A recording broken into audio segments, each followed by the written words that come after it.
Hello, and welcome to our analysis of the essay, Creating a Female Sleuth by Marcia Muller.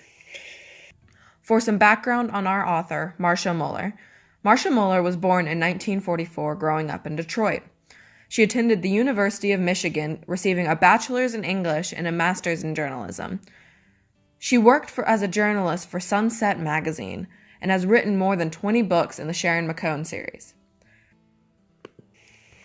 Creating a Female Sleuth by Marcia Muller is a process essay centering around her experience with creating the first novel, Edwin of the Iron Shoes, in her series, A Sharon McCone Mystery.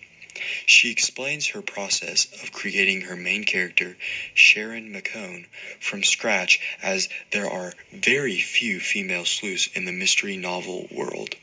Muller brings the reader through creating a background, plot, and conclusion, focusing on being both realistic and over the top, as most mystery novels are.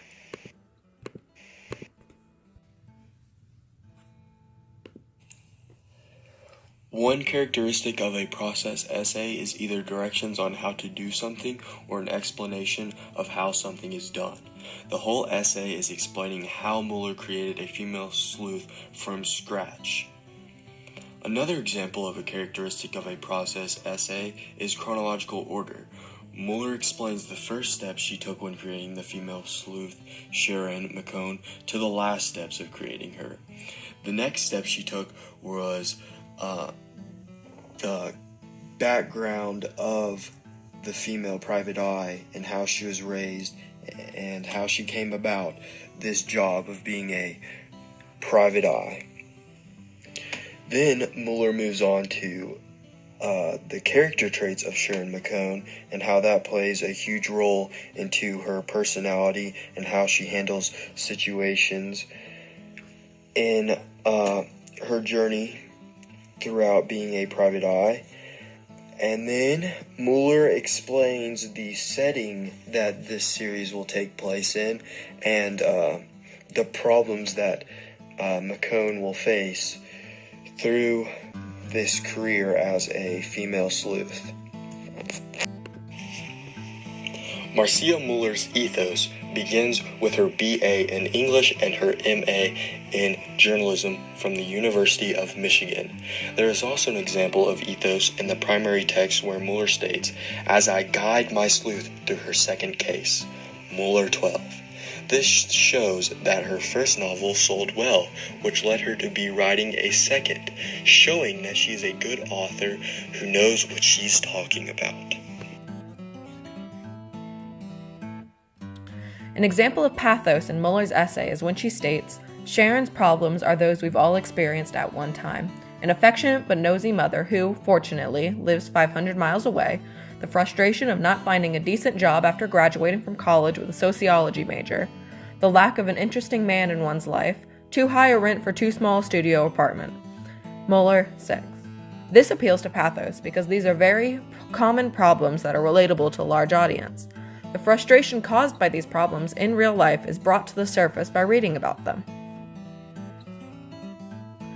One example of logos is when the author states, "But nowhere, at the time, could we find a female private eye."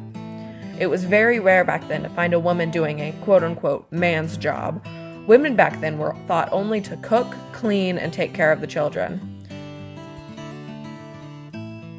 One example of logos is when the author states, "But nowhere, at the time, could we find a female private eye." It was very rare back then to find a woman doing a quote-unquote man's job.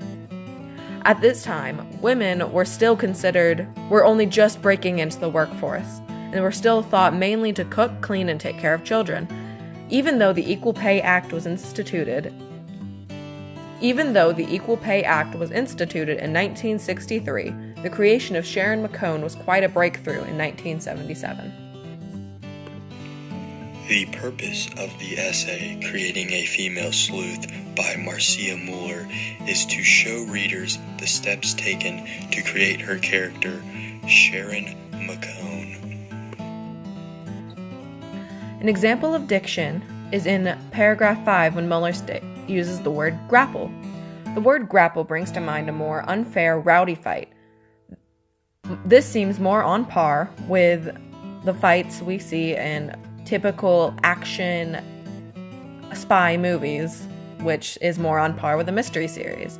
Another example is when she uses the word sleuth in paragraph 6. The word sleuth seems more sneaky or an amateur rather than being a police professional detective. This seems, like it brings to mind an image of more Nancy Drew rather than, say, a detective on Law and Order. An example of a detail in Muller's essay is when she states, "Because female sleuths are in themselves a rarity, my imaginary friend could not be too unusual or too much of a superwoman.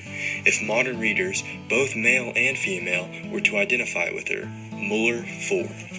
This specific detail greatly influenced how the author created the female sleuth Sharon McComb. She had to make sure that not only women would enjoy this empowering series, but also men who were stubborn with the idea of women doing manly jobs. Another important detail is given when Muller states the qualities of empathy and intuition would be great assets to her because as a woman she might realize or even be told things that ordinary investigative methods would not turn up. Muller 12. This detail shows the reader that her gender is used as an important plot point and advantage rather than a hindrance.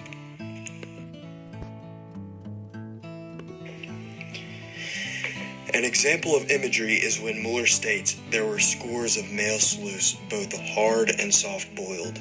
Muller 2. This creates an image of two men, one muscular and army-esque, and one who's more nerdy, like a James Bond hacker. Another example of imagery is an enclave of antique and junk shops, loosely based on several such areas in San Francisco, and I wanted to center on one particular shop containing an assortment of strange objects, including a department store mannequin named Edwin who wore a pair of ornate iron shoes. This makes the reader use his sight to imagine what this place would look like, and a lot of people have seen this exact store Muller is describing in real life. An example of using syntax for emphasis in Muller's essay is in the first paragraph when she states, "Went straight to the paperback racks for another. I was hooked." Muller 1. The last sentence is only 3 words, which is much shorter than the other sentences surrounding it. This emphasizes the importance of Muller's first mystery novel getting her hooked. This was the beginning of a successful career, so she must place emotional emphasis on her then newfounded obsession.